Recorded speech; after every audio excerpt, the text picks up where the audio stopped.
हिमालय के ऊपर दिखी विचित्र रोशनी। दोस्तों, आसमान से जमीन पर गिरने वाली बिजली आपने कई बार देखी होगी, लेकिन बादलों से अंतरिक्ष में जाने वाली बिजली देखी गई है, जो कि हैरान करने वाली है। ये तस्वीरें हैं भूटान के हिमालय के ऊपर की, जहां तूफान आया था, जिसके बाद बादलों से कई बार इस तरह की विचित्र रोशनी अंतरिक्ष की ओर जाती देखी गई। दोस्तों, आप देख रहे हैं फैक्ट टनल, जहां आपको मिलते हैं रहस्यों से भरी जानकारियां। ये कोई आम बिजली नहीं है। ये बिजली लाल रंग की होती है, नीले रंग की होती है, कई बार बैंगनी और गुलाबी रंग की होती है। और ये दुर्लभ बिजली है। ये बादलों से नीचे नहीं गिरती, ये ऊपर जाती है, बादलों से करीब 80 किलोमीटर ऊपर आयनोस्फेयर तक। ऐसे लगता है कि बादलों से कोई पेंट ब्रश लेकर अंतरिक्ष में कोई पेंटिंग बनाने की कोशिश कर रहा है, या उसकी सफाई के लिए झाड़ू लगा रहा हो। खैर, इस असामान्य घटना को नासा वैज्ञानिकों ने कैप्चर किया है। ये बिजली वायुमंडल के ऊपर कड़कती है। आपको पता है, अंतरिक्ष में जाने वाली ये दुर्लभ बिजली सामान्य बिजली से 50 गुना ज्यादा ताकतवर होती है। पूरी दुनिया में साल भर में ये दुर्लभ बिजलियां करीब 1000 बार ही दिखती हैं। यहां पर जो तस्वीर है, उसमें 4 बिजलियां दिख रही हैं। इन बिजलियों के बारे में वैज्ञानिकों को ज्यादा नहीं पता है। इनकी खोज ही 20 साल पहले हुई है। इन्हें स्प्राइट कहते हैं। इनका निर्माण बेहद संवेदनशील और तीव्र थंडरस्टॉर्म से होता है। इन्हें देखना बेहद मुश्किल है, जहां सामान्य आकाशीय बिजली बादलों से धरती की तरफ गिरती है, लेकिन स्प्राइट अंतरिक्ष की ओर भागते हैं। ये वायुमंडल के ऊपरी हिस्से तक जाते हैं। इनकी ताकत और तीव्रता बहुत ज्यादा होती है। लाल रंग की कड़कती बिजली यानी स्प्राइट कुछ मिलीसेकेंड्स के लिए ही दिखते हैं, इसलिए इनकी स्टडी करना बेहद मुश्किल होता है। क्या होते हैं स्प्राइट्स?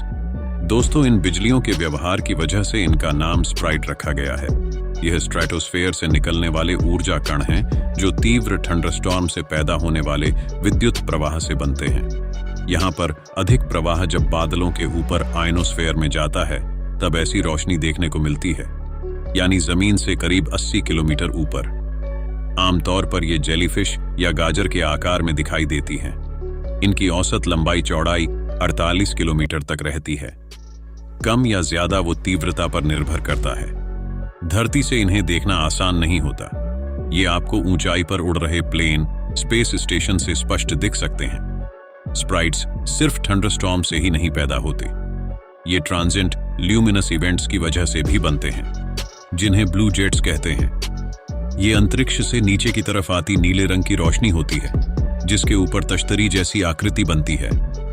अंतरिक्ष में बनने वाली स्प्राइट्स दोस्तों जरूरी नहीं है कि धरती के वायुमंडल की वजह से सिर्फ लाल रंग की कड़कती बिजली दिखाई दे। ये वायुमंडल रखने वाले सभी ग्रहों और तारों में भी देखने को मिल सकती है। बृहस्पति ग्रह के वायुमंडल में ऐसे ही स्प्राइट्स की तस्वीर नासा के वॉयेजर 1 स्पेसक्राफ्ट ने साल 1969 में ली थी। ये ब्लू जेट्स थे। स्पेस से स्प्राइट्स को कब देखा गया? सबसे पहले 1950 में स्प्राइट्स को कुछ नागरिक विमानों ने देखा था। इसके बाद इन्हें लेकर कई थ्योरीज दी गईं। पहली फोटो साल 1988 में आई थी। ये फोटो एक एक्सीडेंटल फोटो थी। मिनेसोटा यूनिवर्सिटी के शोधकर्ता एक कम रोशनी वाले कैमरा की जांच कर रहे थे। तब उन्होंने बादलों के ऊपर इसकी रोशनी की तस्वीर गलती से ले ली थी। इसके बाद स्पेस स्टेशन से कई एस्ट्रोनॉट्स ने इन रोशनियों के वीडियो बनाए। लेकिन एक घोर करने वाली बात यह भी है कि यह रोशनी हिमालय के ऊपर देखी गई है, और वह भगवान शिव का स्थान है। और जिन लोगों ने हिमालय की यात्रा की है, लोग दावा करते हैं कि यह रोशनी कैलाश पर्वत पर आने वाले उन परग्रहियों की भी हो सकती है, जो शिव से मिलने हिमालय पर जाते हैं। हालांकि इस बात में कितनी सच्चाई है, यह एक शोध का विषय है। इसके बारे में आपका क्या विचार है? हमें कमेंट करें।